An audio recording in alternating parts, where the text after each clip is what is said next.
please subscribe and don't forget to press the bell icon to get notified whenever we upload a new video.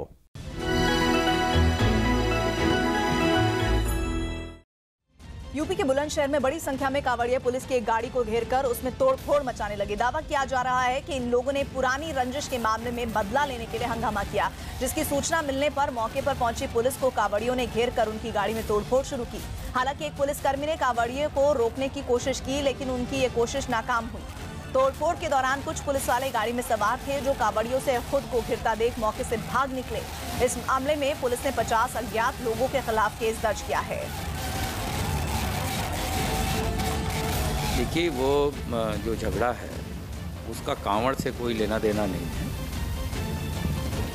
दो पक्षों की आपस का विवाद था, उसको लेके झगड़ा हुआ था और तत्काल पुलिस मौके पर पहुंची थी और गिरफ्तारी को लेके उसमें विवाद हुआ था, तो उसमें एफआईआर दर्ज किया गया है और इसमें कठोर कार्रवाई की जाएगी, चूँकि ये आपसी झगड़े का मामला है।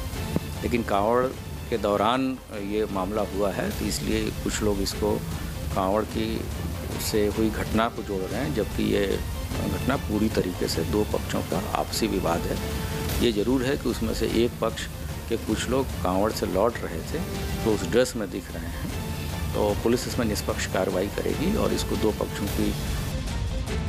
अजीत, तस्वीरें हम देख रहे हैं, बड़ी तादाद में लोग जुड़े हुए हैं इस हंगामे में और जिसमें कांवड़िए भी साफ दिख रहे हैं, लेकिन पुलिस इनकार कर रही है कि इसमें कांवड़िए शामिल हैं। आपकी जो रिपोर्टिंग है वो क्या बताती है वहां से? देखिए प्रीति, ये बात स्पष्ट है कि कांवड़िए ही शामिल हैं। कंधे पर उनके कांवड़ सजी हुई है, उसमें गंगा जल है और बाकायदा उनके हाथों में लाठी है और जो उनका कांवड़ यात्रा का ड्रेस होता है उसी ड्रेस में है। पुलिस कुछ भी कहे, क्योंकि पुलिस हमेशा यही काम करती है, जिसकी वजह से उसकी छवि पर सवाल उठते हैं। जो संख्या है वो सैकड़ों की संख्या है। पुलिस की गाड़ी को तोड़फोड़ कर रहे हैं। कुछ खाकी जो दूसरे की सुरक्षा देने के लिए पहुंची है, बवाल को शांत कराने के लिए पहुंची थी प्रीति, उसे ही लोगों ने दौड़ा दिया, उनकी गाड़ी को पूरा तोड़ दिया और पुलिस वाले जान बचाकर भागे। हालांकि इसमें एफआईआर जरूर पुलिस की तरफ से किया गया है, जो जांच है वो की जा रही है। लेकिन सबसे बड़ी बात यही है प्रीति की कांवड़ यात्रा को सरकार का समर्थन है। जाहिर तौर पर इसी वजह से प्रशासन और लोकल जो एडमिनिस्ट्रेशन होता है वो इनके खिलाफ कार्रवाई नहीं कर पाता, जिसकी जरूरत होती है। शायद वो कार्रवाई होती तो ये दृश्य देखने को न मिलता जो बुलंदशहर में देखने को मिल रहा है कि सिपाही रुक रहा है और आप लगातार उसके ऊपर हमला कर रहे हैं। बिल्कुल, और सीधे तौर पर झुटलाई जा रही हैं पुलिस की तरफ से ये तस्वीरें। आप बने रहिए अजीत हमारे साथ। इस बीच कांवड़ियों की गुंडागर्दी लगातार बढ़ती जा रही है। 2 दिन पहले ही दिल्ली में भी इसी तरह से कांवड़ियों ने जमकर गुंडागर्दी की थी और एक हल्की सी टक्कर के बाद एक गाड़ी में तोड़फोड़ की थी और पुलिस मूकदर्शक बनी रही थी और उन्हें रोकने तक की कोशिश नहीं की गई। अजीत, लग ऐसा रहा है जैसा कि आपने भी अपनी बातों में कहा कि अपने आप को ये बताने के लिए कि हम कांवड़ियों के साथ हैं, तस्वीरों को भी पुलिस झुटला देना चाहती है।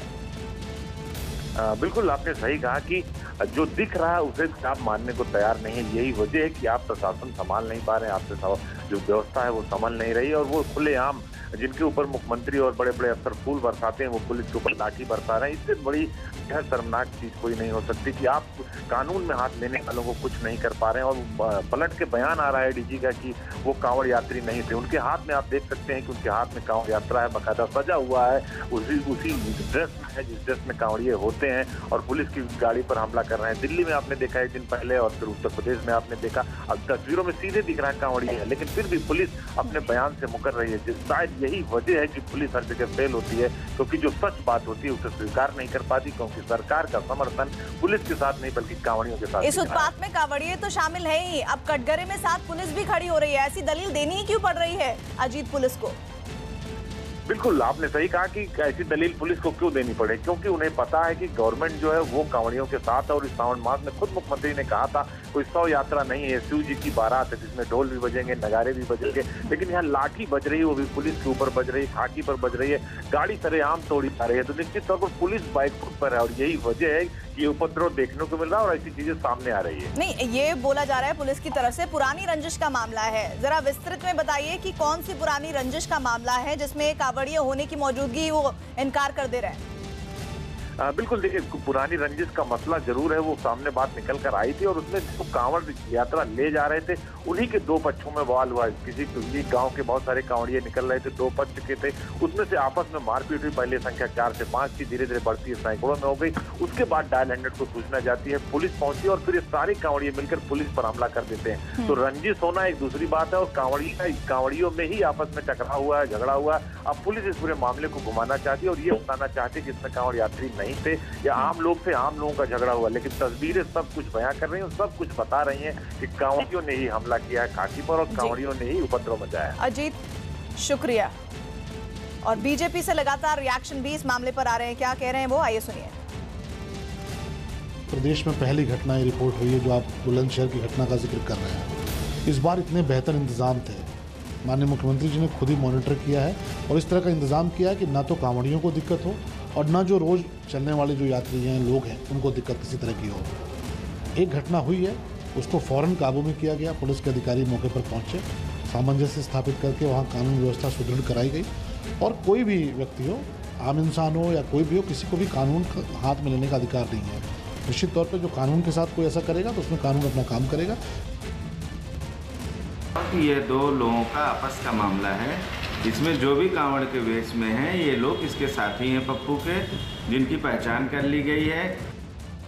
और इधर उत्तर प्रदेश के मथुरा में एसपी कार्यकर्ता की गुंडागर्दी देखने को मिली है। यहाँ एसपी कार्यकर्ताओं ने पीडब्ल्यूडी के एक इंजीनियर के साथ जमकर मारपीट की है। समाजवादी पार्टी के कार्यकर्ता पूर्व मुख्यमंत्री अखिलेश यादव के नाम के विकास पट्टियों पर कालिख पोतने के विरोध में पीडब्ल्यूडी के दफ्तर में धरना देने गए थे। इसी बीच एसपी कार्यकर्ताओं ने पीडब्ल्यूडी के इंजीनियर के ऊपर ही कालिख भी डाल दी। इंजीनियर के विरोध करने पर कार्यकर्ताओं ने हंगामा करते हुए उनके साथ जमकर मारपीट की। यही नहीं, कार्यकर्ताओं ने वहां मौजूद मीडिया कर्मियों को भी नहीं बख्शा। तो तस्वीरें देखिए, सत्ता में नहीं है लेकिन सत्ता का जो नशा है वो सीधे तौर पर दिख रहा है। विरोध करने पहुंचे थे लेकिन विरोध का तरीका बहुत ही गैर जिम्मेदाराना है और किस तरह से कालिख पोतने की कोशिश पीडब्ल्यूडी के इंजीनियर के ऊपर की गई है इसमें साफ दिख रहा है। एसपी कार्यकर्ताओं ने मीडिया को भी नहीं बख्शा है और वहां पर इंजीनियर की पिटाई की। अजीत हमारे साथ जुड़ रहे हैं।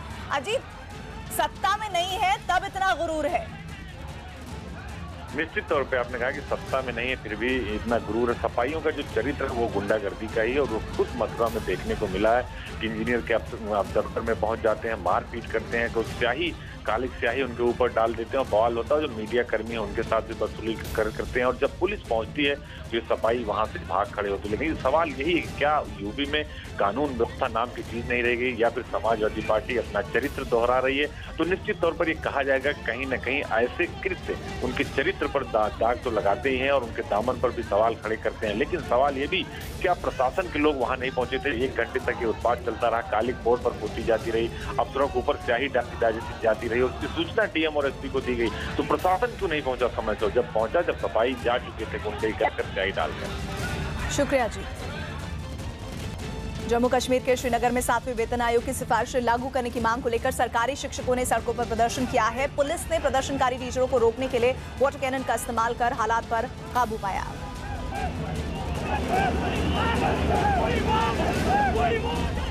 मुंबई में कीकी चैलेंज को लेकर पहली गिरफ्तारी हुई है। विरार रेलवे स्टेशन पर कीकी डांस का वीडियो वायरल होने के बाद पुलिस ने 3 लोगों को गिरफ्तार किया है। तीनों आरोपियों की उम्र 24 से 30 साल के बीच की है। ये देश में किसी चैलेंज को लेकर पहली गिरफ्तारी है। गिरफ्तार आरोपियों में श्याम राजकुमार शर्मा यानी नामी सीरियल में काम करने वाला शख्स है, जबकि निशांत राजेंद्र शाह, ध्रुव अनिल शाह उनके साथी हैं। कीकी चैलेंज को लेकर गिरफ्तार आरोपियों को कोर्ट ने अनोखी सजा सुनाई। अदालत ने तीनों आरोपियों को विरार के उसी प्लेटफॉर्म से लोगों के लिए जागरूकता के लिए 3 घंटे तक लाइव फैलाने का आदेश दिया। इन तीनों ने विरार स्टेशन पर भीड़ भाड़ के बीच कीकी चैलेंज पूरा किया। इससे पहले मुंबई पुलिस ने कीकी चैलेंज के दौरान कई लोगों को चोट लगने की वजह से चेतावनी जारी की थी और किसी भी चैलेंज में हुई ये पहली गिरफ्तारी है। अरे नहीं, कर कर कर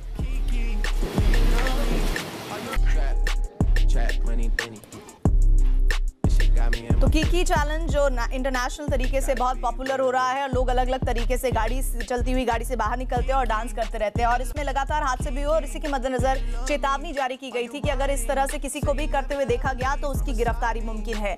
और ऐसे में आज ये गिरफ्तारियां हुई हैं जिसमें ये लड़के शामिल हैं जो आपको तस्वीरों में नजर आ रहे हैं। ये 3 लड़के वहां पर मौजूद थे विरार स्टेशन के पास। इन्होंने कीकी चैलेंज किया और जब अदालत तक इनकी बात पहुंची तो अदालत ने वहां उन्हें लाइव करने का आदेश दिया कुछ घंटे के लिए, ताकि वो लोगों को कीकी चैलेंज के बारे में जागरूक कर सके।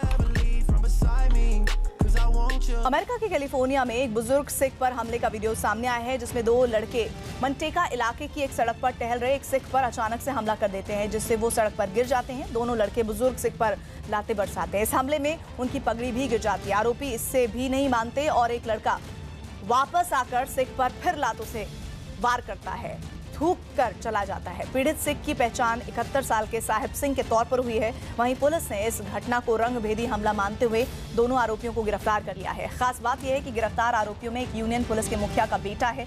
कैलिफोर्निया में एक हफ्ते में यह सिखों पर दूसरा हमला है। इससे पहले 31 जुलाई को भी इस तरह से सिख को शिकार बनाया गया था, जिसमें वो बाल बच गए थे।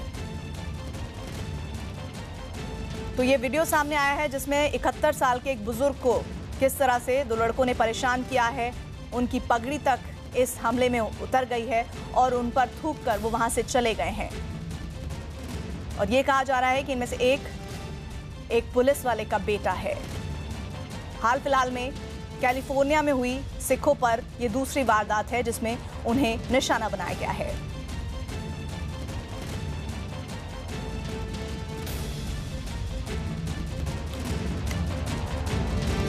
सरकार के एक बड़े अफसर ने ब्रिटिश एयरवेज के क्रूज सदस्यों पर रंगभेद और बदसलूकी करने के आरोप लगाए हैं। परिवहन मंत्रालय में सचिव स्तर पर तैनात एपी पाठक ने आरोप लगाया कि पत्नी और बच्चे के साथ लंदन बर्लिन फ्लाइट में सफर के दौरान ब्रिटिश एयरवेज की फ्लाइट से उन्हें सिर्फ इसलिए उतार दिया गया क्योंकि फ्लाइट टेक ऑफ करते वक्त उनका 3 साल का बेटा रोने लगा था। एपी पाठक ने आरोप लगाया कि बच्चे के रोने पर ब्रिटिश एयरवेज का क्रू मेंबर आया और उन पर चिल्लाने लगा और बदसलूकी की। यही नहीं, क्रू मेंबर ने बच्चे को चुप कराने की कोशिश करने वाले दूसरे यात्रियों को भी फ्लाइट से उतार दिया। घटना 23 जुलाई की है। मामला सामने तब आया जब उन्होंने विदेश और एविएशन मंत्रालय के पास शिकायत दर्ज कराई। वहीं मामला सामने आने के बाद ब्रिटिश एयरवेज ने अपनी सफाई में दावा किया कि यात्रियों के साथ ऐसे किसी भी तरह का बर्ताव नहीं किया गया और वो पीड़ित परिवार से लगातार संपर्क में है। इसके अलावा मामले की जांच भी शुरू हो गई है।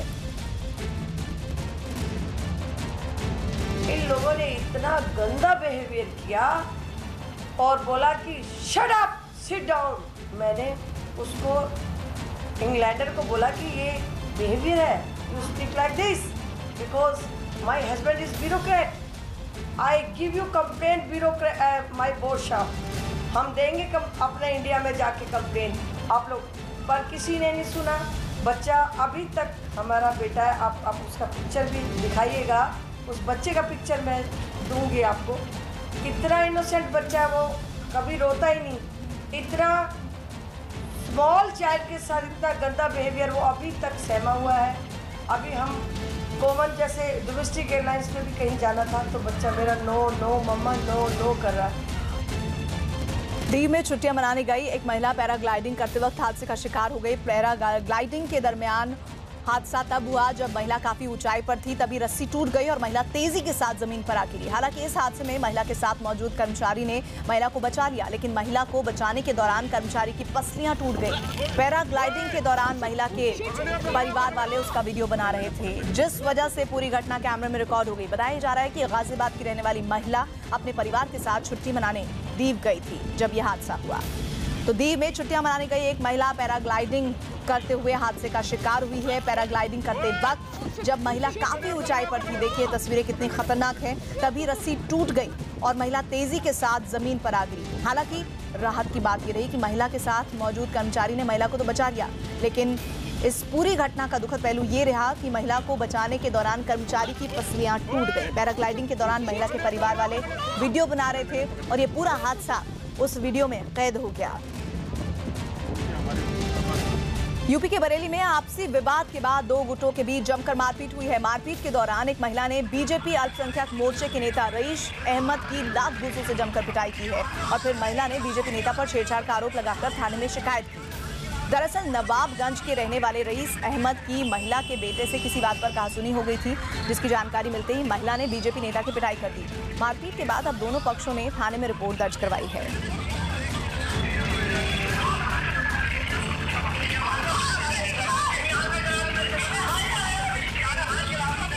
यूपी के बुलंदशहर में कुछ लोग एक पुलिस वाले को गालियां देकर उसी की बेल्ट से बुरी तरह पिटाई करने लगे। आरोप है कि लोगों का ये गुस्सा मनोज नाम के सिपाही पर इसलिए फूटा क्योंकि उसने शराब के नशे में धुत होकर कोचिंग से लौट रहे छात्रों की 2 बाइक में अपनी कार से टक्कर मार दी, जिससे दोनों बाइक क्षतिग्रस्त हो गईं। जिसके बाद गुस्साए लोगों ने सिपाही को बुरी तरह पीटा और उसका वीडियो बनाकर वायरल कर दिया।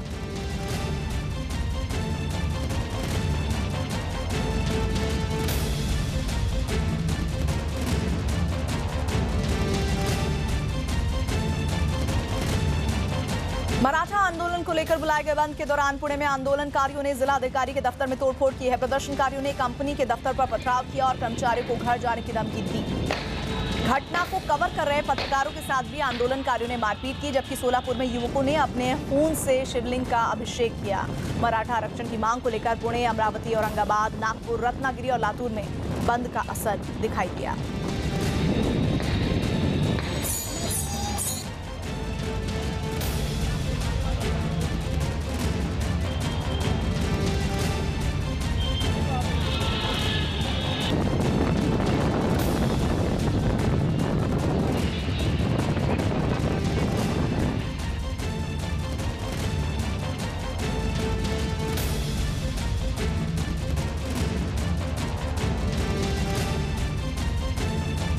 छह तस्वीर आपको दिखा रहे हैं। मुंबई, औरंगाबाद, नागपुर, रत्नागिरी, लातूर, पुणे, ये वो जगह हैं जहां पर मराठा आंदोलन का असर काफी ज्यादा नजर आ रहा है। मराठा आंदोलन को लेकर बुलाए गए बंद के दौरान पुणे की भी तस्वीरें आपको दिखा रहे हैं। वहां आंदोलनकारियों ने जिला अधिकारी के दफ्तर में तोड़फोड़ की है। अलग अलग तरीके से अपने प्रदर्शन को किया जा रहा है। कई जगह शांतिपूर्ण प्रदर्शन भी है, लेकिन जो हिंसात्मक जहां पर लगातार खबरें आ रही हैं वो तस्वीरें आपको हम दिखा रहे हैं। खासतौर पर पुणे के बारे में जानकारी दे रहे हैं। प्रदर्शनकारियों ने एक कंपनी के दफ्तर पर पथराव किया और कर्मचारियों को घर जाने की धमकी दी और इस दौरान पत्रकारों के साथ भी बदसलूकी हुई है। आंदोलनकारियों ने पत्रकारों के साथ भी मारपिटाई की है, जबकि सोलापुर में युवक ने अपने खून से शिवलिंग का अभिषेक किया है। मराठा आरक्षण की मांग को लेकर पुणे का हम जिक्र कर रहे हैं। अमरावती, औरंगाबाद, नागपुर, रत्नागिरी और लातूर में बंद का असर दिखाई दे रहा है, जिसकी वजह से नदी का पानी रिहायशी इलाकों में भी घुस गया है। सड़कों और मकानों के आसपास 3 से 4 फीट तक पानी भरा नजर आने लगा। पानी का तेज बहाव सब कुछ बहा ले जाने के लिए बेताब दिखाई देने लगा। सड़कों पर बने कई पुल और रास्ते भी तेज बहाव में बह गए।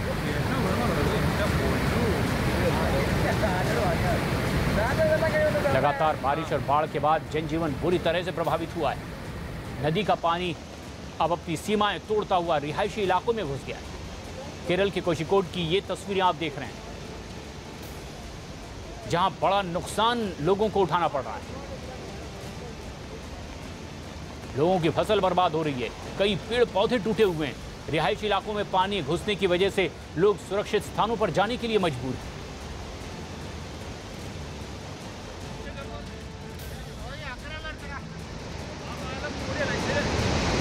केरल के कोझिकोड की ये तस्वीरें, जहां रिहायशी इलाकों में पानी भर जाने के बाद लोगों को सुरक्षित जगहों पर पहुंचाया जा रहा है।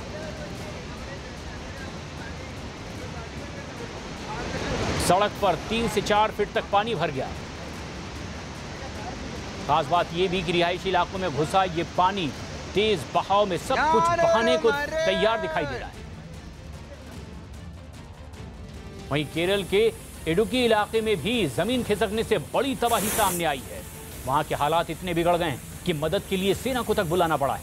बताया जा रहा है कि हादसे में अब तक यहां 10 लोगों की मौत हो चुकी है, जबकि कई लोग लापता बताए जा रहे हैं। इतना ही नहीं, इडुक्की बांध का जलस्तर भी अब खतरे के निशान को पार कर गया है और इसकी वजह से पानी तेज बहाव के साथ अब रिहायशी इलाकों में घुस गया है। वहां के लोग पानी से पूरी तरह घिरे नजर आ रहे हैं। कई मकान इससे खराब हो चुके हैं, कई गाड़ियां मलबे में दबी नजर आ रही है। लोगों को सुरक्षित स्थानों पर जाने के लिए कहा जा रहा है। तेज बहाव में सब कुछ बहता नजर आ रहा है। और उत्तराखंड के उत्तरकाशी में एसडीआरएफ की टीम भारी बारिश के बाद देवगढ़ नाले के पास फंसे 40 से ज्यादा कांवड़ियों को रस्सी की मदद से बचाने लगी। दावा है कि गोमुख जाने वाला रास्ता बंद होने के बाद ये सभी कांवड़िए वहां पहुंच गए थे, लेकिन भारी बारिश की वजह से उफान पर बह रहे देवगढ़ नाले पर बना एक पुल भी पानी के सैलाब में बह गया।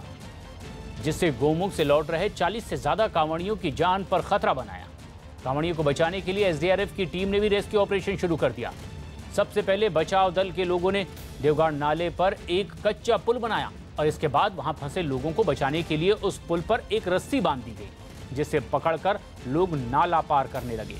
इस तरह एक के बाद एक सभी 40 से ज्यादा कांवड़ियों ने उफान पर बह रहे नाले को मुश्किल से पार किया। एसडीआरएफ की टीम ने तुरंत यहां राहत और बचाव का काम शुरू किया, लेकिन सबसे पहले उनकी मुश्किल थी कि इस बड़े नाले पर कोई अस्थायी पुल तैयार करना, जिसकी मदद से फंसे हुए कांवड़ियों को इस पार लाया जा सके, और एसडीआरएफ की टीम ने वैसा ही किया। एक अस्थायी पुल बनाया गया और उसके जरिए कांवड़ियों को बचाया गया। इधर मौसम विभाग ने छत्तीसगढ़ में बारिश का रेड अलर्ट जारी कर दिया है। छत्तीसगढ़ में आज मौसम विभाग ने भारी बारिश की संभावना जताई। मौसम विभाग के मुताबिक उत्तरी छत्तीसगढ़ में बने कम दबाव के क्षेत्र की वजह से दक्षिण छत्तीसगढ़ में भारी बारिश हो रही है। रायपुर, दुर्ग और बस्तर के इलाकों में भारी बारिश हुई है। यहां 15 मिलीमीटर बारिश दर्ज की गई है, लेकिन रिहायशी इलाकों में भी ये पानी घुस गया है, जिससे लोगों को भी काफी परेशानियों का सामना करना पड़ रहा है। सड़कों पर भी घुटने से ऊपर पानी जमा हो गया है, इसलिए छोटे वाहनों को सड़क के किनारे खड़े करके ही लोग पैदल रास्ता तय करने को मजबूर हैं। रायपुर की ये तस्वीरें आप देख रहे हैं। आसपास के इलाकों के साथ छत्तीसगढ़ की राजधानी रायपुर में भी बारिश का कहर। मौसम विभाग ने रेड अलर्ट जारी कर दिया है। लगातार बारिश हो रही है और अगले कुछ घंटों में और तेज बारिश की आशंका जाहिर की गई है। ऐसे में यातायात भी बुरी तरह से प्रभावित हुआ है। सिर्फ रायपुर ही नहीं, इसके अलावा भी कई और इलाकों में तेज बारिश की आशंका जताई गई है। लेकिन बिहार के सुपौल में कोसी नदी ने अपना रौद्र रूप दिखाना शुरू कर दिया है। कोसी का जलस्तर बढ़ने पर सुपौल के कई गांव पानी की चपेट में आ गए। कोसी का पानी सुपौल के मरौना प्रखंड और किचनपुर प्रखंड के आधा दर्जन गांव को अपनी जद में ले चुका है। गांव को शहर से जोड़ने वाली सड़कें भी पूरी तरह से पानी में डूब चुकी है। प्रशासन की ओर से बाढ़ के हालात को देखते हुए हिदायत तो दी गई है, लेकिन लोगों का आरोप है कि प्रशासन की ओर से उनकी मदद के लिए कोई नहीं पहुंचा है। इसलिए गांव वाले एक दूसरे की मदद करते ही उन्हें सुरक्षित स्थानों पर पहुंचा रहे हैं। कोसी नदी का ये सैलाब सुपौल में आपदा बनकर आया है। लगातार लोग परेशान हैं। रिहायशी इलाकों में सुपौल नदी का ये पानी घुस गया है। सैकड़ों हेक्टेयर में लगी किसानों की फसल बर्बाद हो चुकी है।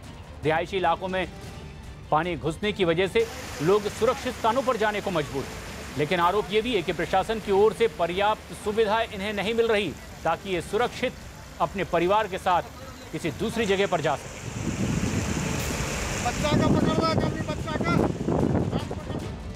उधर उत्तर प्रदेश के फैजाबाद में लगातार बारिश की वजह से बाढ़ जैसे हालात बन गए। कई गांव पानी की चपेट में हैं। सड़क से खेत तक सब जगह पानी ही पानी नजर आ रहा है। लोग गांव से सुरक्षित जगह की तरफ पलायन करने को मजबूर हैं। प्रशासन ने फैजाबाद के सदर तहसील के पूरा बाजार इलाके के लिए 4 जगह पर बाढ़ राहत केंद्र भी बनाए, जहां पर लोग पानी से बचकर शरण ले रहे हैं। फैजाबाद में रिहायशी इलाकों में पानी समा गया है। स्थानीय स्कूल भी बंद कर दिए गए हैं। नदी का पानी अब गांव में घुस गया है और ऐसे में लोगों को सुरक्षित स्थानों पर पहुंचाया जा रहा है। जानो माल की रक्षा के लिए लोग खुद गांव छोड़कर सुरक्षित स्थानों पर जा रहे हैं। उत्तर प्रदेश के फैजाबाद की ये तस्वीर।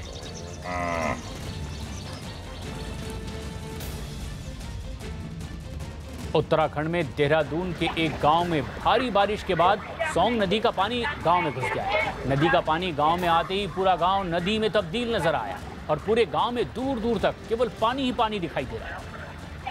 गांव में बने बाढ़ जैसे हालात में जानवर भी फंस गए। वहां के एक वीडियो में 2 गायें पानी में फंसी दिखाई दी। पानी का स्तर इतना ज्यादा था कि गाय कमर तक पानी में डूबी दिखाई दी। पानी में फंसी एक गाय तो दौड़कर बाहर आ गई, लेकिन दूसरी गाय को बचाया नहीं जा सका। ये देहरादून का गौरी माफी गांव है, जहां पिछले 1 हफ्ते से करीब 200 परिवार फंसे हुए। गांव वाले और उनके पालतू जानवर भी इसी बाढ़ के पानी में फंसे आ रहे। देहरादून में कई गांव का आसपास के इलाकों से संपर्क टूट गया है। बीच में फंसे गांव वाले मदद की उम्मीद लगाए हुए हैं। न सिर्फ गांव वाले बल्कि उनके पालतू मवेशी भी यहां पर फंस गए हैं।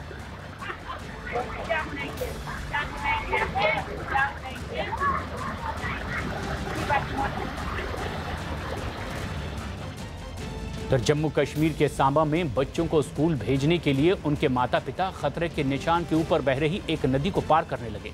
दावा किया गया कि नदी पार करने का कोई और रास्ता नहीं होने की वजह से इन लोगों को अपने बच्चों की जान भी जोखिम में डालनी पड़ी। साथ ही उफान पर बह रही नदी को पार करने के लिए बच्चों के घर वालों ने अपनी जान को भी जोखिम में डाल दिया, जिसके बाद बच्चे अपने स्कूल जा सके। छोटे बच्चों को कंधे पर बिठाकर नदी पार कराया गया तो 10 साल से ज्यादा उम्र के बच्चों का हाथ पकड़कर उन्हें नदी पार कराया गया ताकि वो स्कूल जा सके। जम्मू कश्मीर के सांबा की ये तस्वीरें आप देख रहे हैं। स्कूल जाने के लिए किस तरह से जान जोखिम में डाली जा रही है। स्थानीय लोगों का आरोप है कि प्रशासन उनकी तरफ ध्यान नहीं दे रहा। जम्मू कश्मीर के सांबा की ये तस्वीरें। छोटे बच्चों को तो कंधों पर उठाकर नदी पार कराया जा रहा है, लेकिन बड़े बच्चों को गांव वाले ही सहारा दे रहे हैं ताकि उन्हें नदी पार कराया जा सके। उत्तर प्रदेश के फैजाबाद में सरयू नदी का जलस्तर भी खतरे के निशान पर पहुंच गया है, जिसकी वजह से सरयू में आई बाढ़ का पानी फैजाबाद के कई इलाकों में फैलने लगा है। इन गांवों में रहने वाले करीब 200 परिवारों पर अब बाढ़ का खतरा मंडराने लगा है। इतना ही नहीं, कई लोगों ने तो सरयू के बड़े जलस्तर की वजह से अपना घर भी छोड़ दिया है और सुरक्षित स्थानों पर जाने को मजबूर है। अयोध्या की ये तस्वीरें देख रहे हैं। सरयू नदी का पानी गांव में आ गया है।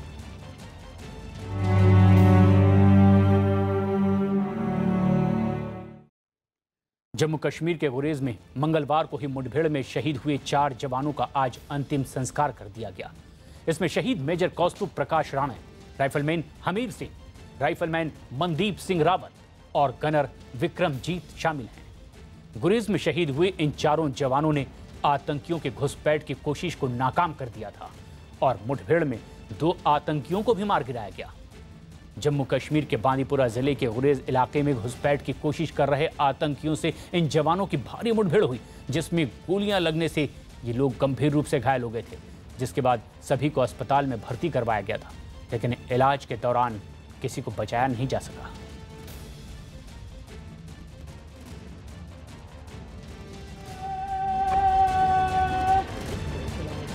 गुरेज में आतंकियों से हुई मुठभेड़ में शहीद मेजर राणे का महाराष्ट्र के ठाणे में पूरे सैनिक सम्मान के साथ अंतिम संस्कार किया गया। मेजर राणे को उनके पिता प्रकाश राणे और बेटे अगस्त्य राणे ने मुखाग्नि दी।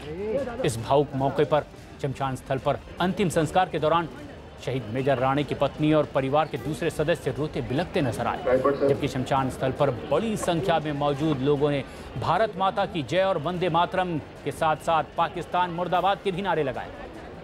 इससे पहले सुबह शहीद मेजर राणे के पार्थिव शरीर को मुंबई में मलाड आर्मी कैंप से ठाणे की मीरा रोड उनके घर पर पहुंचाया गया।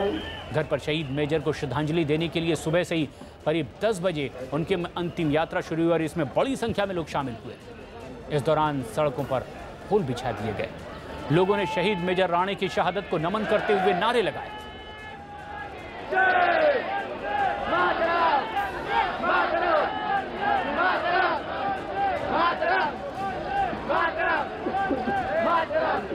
शहीद मेजर कौस्तुभ प्रकाश राणे 29 साल के थे और साल 2011 में सेना में शामिल हुए।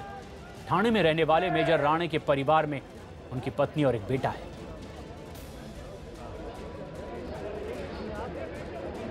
गुरेज में शहीद 4 जवानों में हरियाणा के अंबाला में रहने वाले शहीद गनर विक्रमजीत भी शामिल थे। आज सुबह उनका पार्थिव शरीर अंबाला में उनके पैतृक गांव पहुंचा। वहां शहीद के अंतिम दर्शन के लिए लोगों की भारी भीड़ जुटी थी। शहीद विक्रमजीत के अंतिम संस्कार से पहले उन्हें अंतिम सलामी दी गई। 25 साल के शहीद विक्रमजीत 2014 में सेना में शामिल हुए। उनके परिवार में पत्नी के अलावा और दूसरे सदस्य भी हैं। आज नम आंखों से पूरे राजकीय सम्मान के साथ उन्हें अंतिम विदाई दी गई।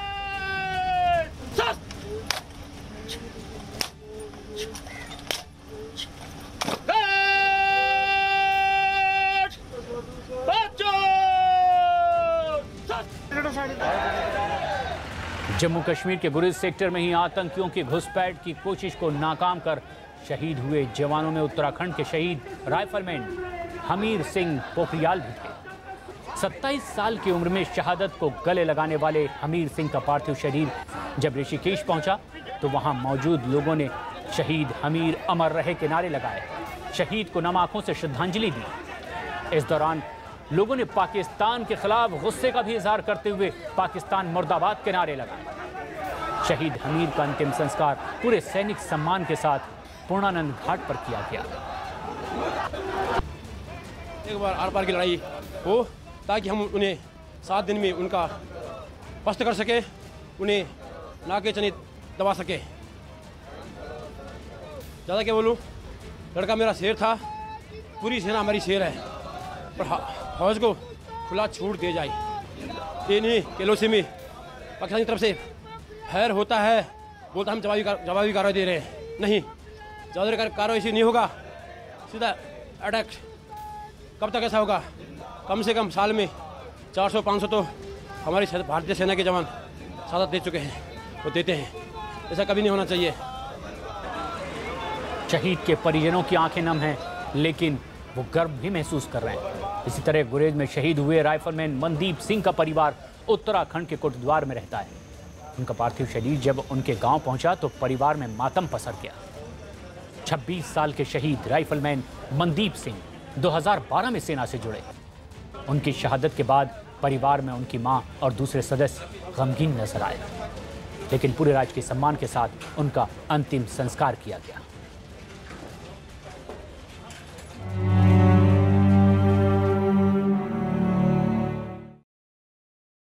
कांग्रेस अध्यक्ष राहुल गांधी SC/ST बिल के खिलाफ दलित संगठनों के विरोध प्रदर्शन में शामिल हुए। दिल्ली में जंतर मंतर पर आयोजित दलित संगठन के प्रदर्शन में राहुल गांधी ने केंद्र की मोदी सरकार पर जमकर हमला बोला और आरोप लगाया कि पीएम मोदी के दिल में दलितों के लिए कोई जगह नहीं और ना ही दलित उनकी सोच में शामिल हैं। राहुल गांधी ने यह भी आरोप लगाया कि प्रधानमंत्री ने SC/ST एक्ट को जानबूझकर रद्द होने दिया।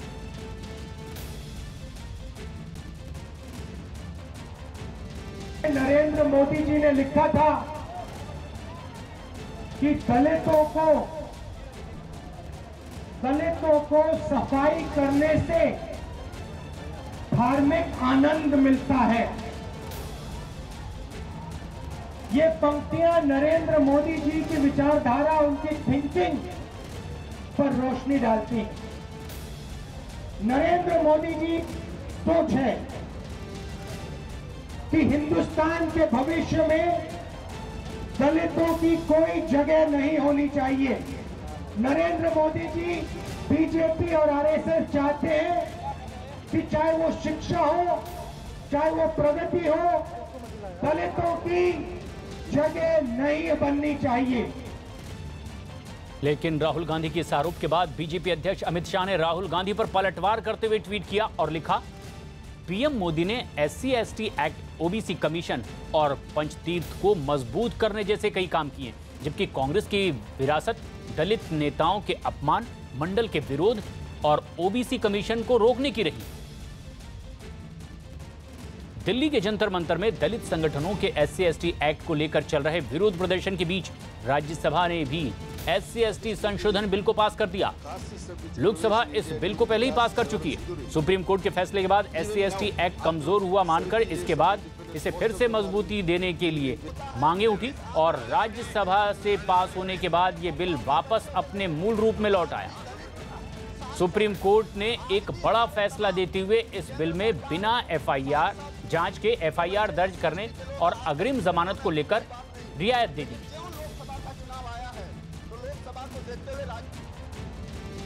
एक बड़ी खबर इस वक्त उत्तर प्रदेश के प्रतापगढ़ से आ रही है, जहां पर महिला आश्रय गृह से 26 महिलाएं गायब हो गई हैं। देवरिया के बाद उत्तर प्रदेश का यह दूसरा मामला सामने आया है। इस बात का पता आश्रम में डीएम की छापेमारी से पता चला, जहां पर 2 महिला आश्रय गृह से 26 महिलाएं गायब बताई गई। डीएम ने इस मामले में जांच के आदेश दे दिए हैं।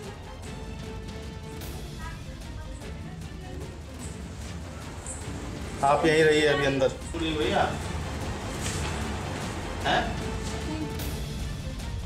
महाराष्ट्र में मराठा आरक्षण को लेकर बुलाए गए बंद का अब उग्र रूप भी देखने को मिल रहा है। वहां हिंगोली में आंदोलनकारियों ने एक स्कूल की गाड़ी जला दी तो सैकड़ों आंदोलनकारी जिलाधिकारी के दफ्तर पहुंच गए और उस पर कब्जा कर लिया।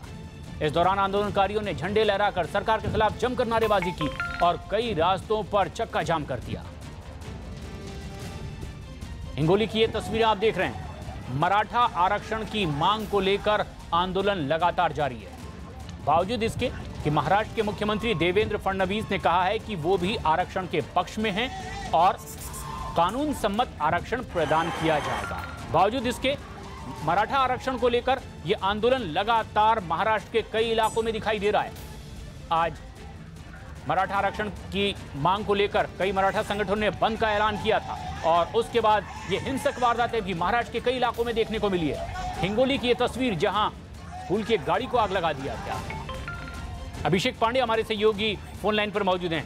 अभिषेक, इससे पहले मराठा आरक्षण की मांग को लेकर जब आंदोलन और बंद का ऐलान किया गया था तो ये भी साथ में अपील कर ली गई थी कि ये आंदोलन हिंसक ना हो, लेकिन इसका तो कोई असर दिखाई नहीं दे रहा। अब इसकी जिम्मेदारी के लिए कोई बात सामने आ रही है? बिल्कुल प्रशांत, जिस तरीके से मराठा आंदोलनकारियों ने जब ये बंद का ऐलान किया था तो उसमें सभी से अपील की थी कि किसी भी तरीके की हिंसक झड़प या कहीं पे पब्लिक प्रॉपर्टी डैमेज नहीं की जाएगी। उसके बावजूद भी आज पुणे में 2-3 जगहों पर पत्थरबाजी हुई है जिसमें कई लोग घायल होने की खबर है। हिंगोली में जिस तरीके से हम दिखा रहे हैं वहां पर गाड़ी को आग लगा दी गई है। इस तरीके से तमाम ऐसी जगहों पर वारदातें हुई हैं। फिलहाल पुलिस इन सारे वीडियोस फुटेजेस को रिकॉग्नाइज भी कर रही है ताकि उसके बाद जब वो एक्शन प्लान करेगी तो उन सारे वीडियोस में से उन लोगों को आइडेंटिफाई करेगी जो इस तरीके के जो एक्शन में लिप्त पाए गए हैं। क्योंकि कल ही मुख्य सचिव ने सारे कमिश्नर और एसपी के साथ बातचीत के बाद ये क्लियर कर दिया था कि इस बार का आंदोलन अगर हिंसक हुआ तो कड़ी कार्रवाई की जाएगी। उसके बाद आज इस तरीके की घटना से कहीं न कहीं लॉ एंड ऑर्डर पर सवाल खड़ा हो रहा है। शुक्रिया अभिषेक।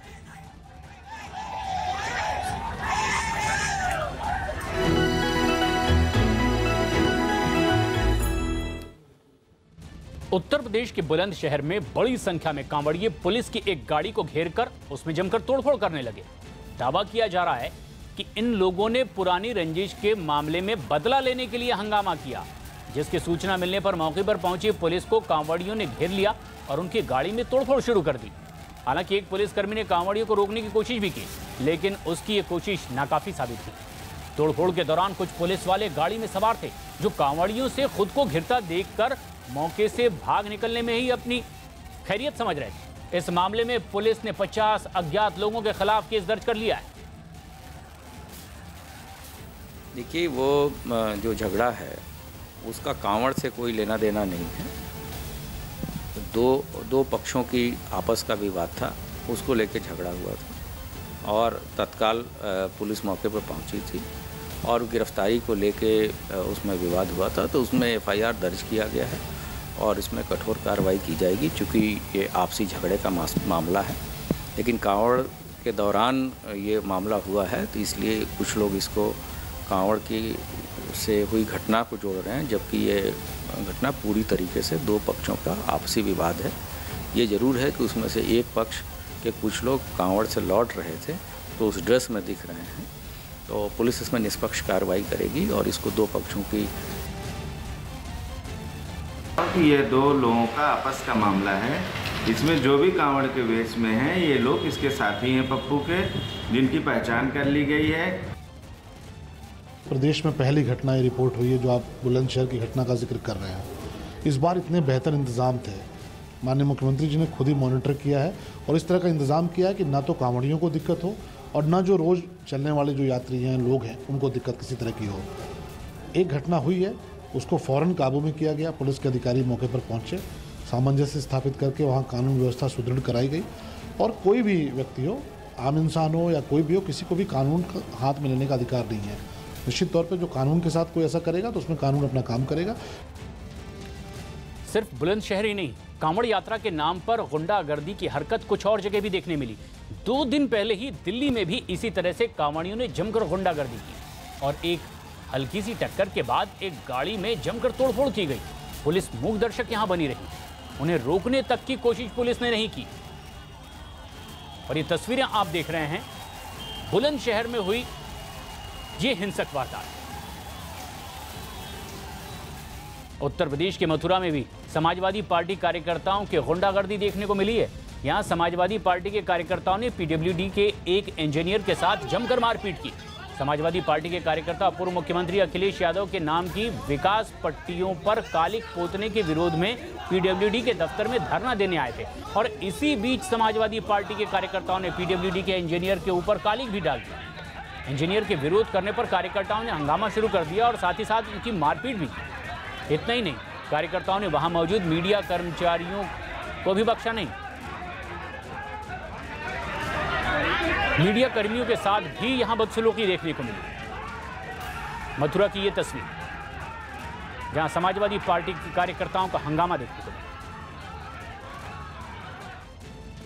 तो जम्मू कश्मीर के श्रीनगर में 7वें वेतन आयोग की सिफारिशें लागू करने की मांग को लेकर सरकारी शिक्षकों ने सड़क पर प्रदर्शन किया। पुलिस ने प्रदर्शनकारी टीचर को रोकने के लिए वाटर कैनन का इस्तेमाल किया। हालात पर इसके बाद ही काबू पाया जा सका।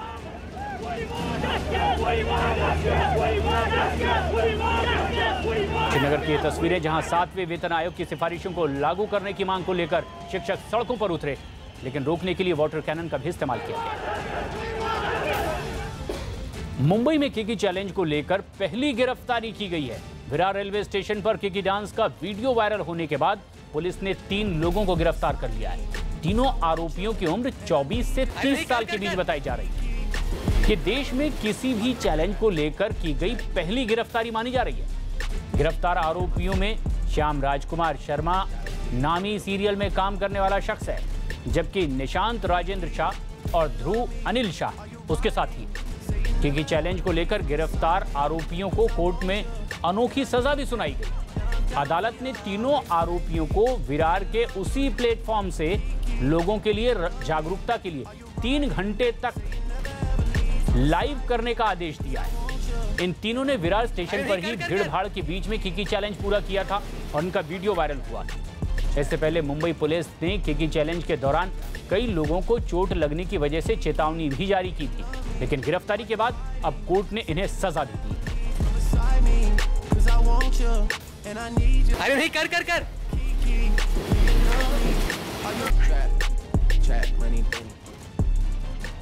अमेरिका की कैलिफोर्निया में एक बुजुर्ग सिख पर हमले का वीडियो सामने आया, जिसमें 2 लड़के मनरेगा इलाके की एक सड़क पर टहल रहे एक सिख पर अचानक हमला कर देते हैं, जिससे वो सड़क पर ही गिर जाते हैं। दोनों लड़के बुजुर्ग सिख पर लात और घूंसे बरसाने लगते हैं। इस हमले में उनकी पगड़ी भी गिर जाती है। आरोपी इससे भी नहीं मानते और एक लड़का वापस आकर सिख पर फिर लात मारना शुरू करता है और उन पर थूक कर चला जाता है। पीड़ित सिख की पहचान 71 साल के साहिब सिंह के तौर पर हुई है। वहीं पुलिस ने इस घटना को रंगभेदी हमला मानते हुए दोनों आरोपियों को गिरफ्तार कर लिया है। लेकिन खास बात यह है कि गिरफ्तारी आरोपियों में से पुलिस अधिकारी का भी एक बेटा है, जो 2 आरोपी गिरफ्तार किए गए। कैलिफोर्निया में एक हफ्ते में ये सिखों पर हुआ दूसरा हमला है। इससे पहले 31 जुलाई को भी एक सिख पर हमला किया गया था, जिसमें वो बाल बाल बच गए थे। सरकार ने एक बड़े अफसर ने ब्रिटिश एयरवेज के क्रू सदस्यों पर रंगभेद और बदसलूकी करने का आरोप लगाया है।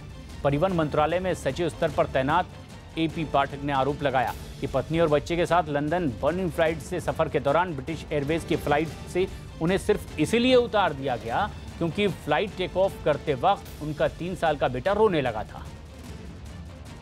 एसपी पाठक ने आरोप लगाया है कि बच्चे के रोने पर ब्रिटिश एयरवेज का क्रू मेंबर आया और उन पर चिल्लाने लगा और बदसलूकी की। इतना ही नहीं, क्रू मेंबर ने बच्चे को चुप कराने की कोशिश करने वाले दूसरे यात्रियों को भी फ्लाइट से उतार दिया। घटना 23 जुलाई की है। मामला सामने तब आया जब उन्होंने विदेश और एविएशन मंत्रालय के पास शिकायत दर्ज करवाई। वहीं मामला सामने आने के बाद ब्रिटिश एयरवेज ने अपनी सफाई में दावा किया है कि यात्रियों के साथ ऐसे किसी भी तरह के बर्ताव को बर्दाश्त नहीं किया जाएगा और वो पीड़ित परिवार से लगातार संपर्क में। इसके अलावा मामले की जांच भी अब शुरू कर दी गई है। इन लोगों ने इतना गंदा बिहेवियर किया और बोला कि शट अप, सिट डाउन। मैंने उसको इंग्लैंडर को बोला कि ये बिहेवियर है, you speak like this because my husband is bureaucrat. I give you complaint bureau my boss साहब, हम देंगे अपने इंडिया में जाके कंप्लेन आप लोग, पर किसी ने नहीं सुना। बच्चा अभी तक हमारा बेटा है, आप उसका पिक्चर भी दिखाइएगा, उस बच्चे का पिक्चर मैं दूंगी आपको। कितना इनोसेंट बच्चा है वो, कभी रोता ही नहीं। इतना स्मॉल चाइल्ड के साथ इतना गंदा बिहेवियर वो अभी तक सहमा हुआ है। अभी हम कॉमन जैसे डोमेस्टिक एयरलाइंस पे भी कहीं जाना था तो बच्चा मेरा नो नो मम्मा नो नो कर रहा है। उधर दीव में छुट्टियां मनाने गई एक महिला पैरासेलिंग करते वक्त हादसे का शिकार हो गई। पैरासेलिंग करते वक्त जब महिला काफी ऊंचाई पर थी तभी रस्सी टूट गई और महिला तेजी से जमीन पर आ गिरी। हालांकि इस हादसे में महिला के साथ मौजूद कर्मचारी ने महिला को बचा लिया, लेकिन महिला को बचाने के दौरान कर्मचारी की पसलियां टूट गई। पैरासेलिंग के दौरान महिला के परिवार वाले उसका वीडियो बना रहे थे, जिस वक्त ये पूरी घटना कैमरे में रिकॉर्ड हुई। बताया जा रहा है कि गाजियाबाद की रहने वाली महिला अपने परिवार के साथ छुट्टी मनाने के लिए दीव आई हुई थी और तभी यह हादसा हुआ। पैरासेलिंग करते वक्त रस्सी टूटने की वजह से महिला नीचे गिर गई, लेकिन कर्मचारी ने उसे बचा लिया। लेकिन इस पूरी घटना में उस बचाव कर्मी की पसलियां टूट गई। केरल के मलप्पुरम में पानी की तेज धार में एक सड़क देखते ही देखते बह गई। तस्वीरों में भी ये साफ दिखाई दिया कि पानी का तेज बहाव पहले तो पक्की सड़क को किनारे किनारे काटता रहा और फिर देखते ही देखते पूरी सड़क ही पानी के बहाव के साथ तेजी से बहने लगी। पानी का बहाव कितना भयावह, इन तस्वीरों को देखकर इसका अंदाजा लगाया जा सकता है। केरल के मलप्पुरम की ये तस्वीर, जहां लगातार बारिश के बाद बाढ़ जैसे हालात और ये तेज बहाव किस तरह पहले एक रोड को किनारे किनारे काटता रहा और फिर उसके बाद ये पूरी सड़क ही इसमें टूटकर बह जाती। सड़क के एक तरफ खड़े होकर इस नज़ारे को देखते और अपने कैमरे में कैद करते लोग। पानी की इस तेज बहाव में सड़क का पहले किनारा कटता रहा और फिर उसके बाद तेज बहाव में धार में बची सड़क भी टूटकर बह गई।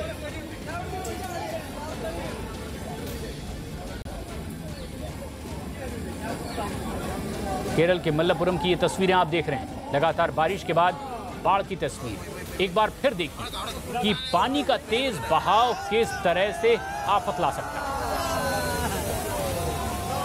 पानी के तेज बहाव के बाद सड़क का किनारा कटना शुरू हुआ। धीरे धीरे ये कटाव दोनों तरफ से बढ़ता चला गया और फिर सड़क के किनारे खड़े लोग ये देख ही रहे थे कि अचानक इस तेज बहाव में पूरी सड़क का हिस्सा बीचों बीच से कटकर पानी में बह गया।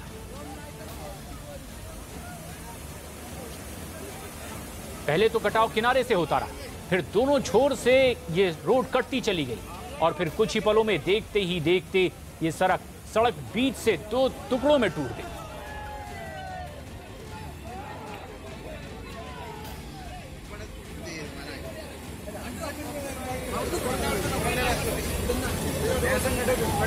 लगातार बारिश के बाद जहां रिहायशी इलाकों में बाढ़ जैसे हालात, लोग परेशान हैं, वहीं यातायात भी प्रभावित और कई सड़क भी इससे बुरी तरह से टूट चुकी।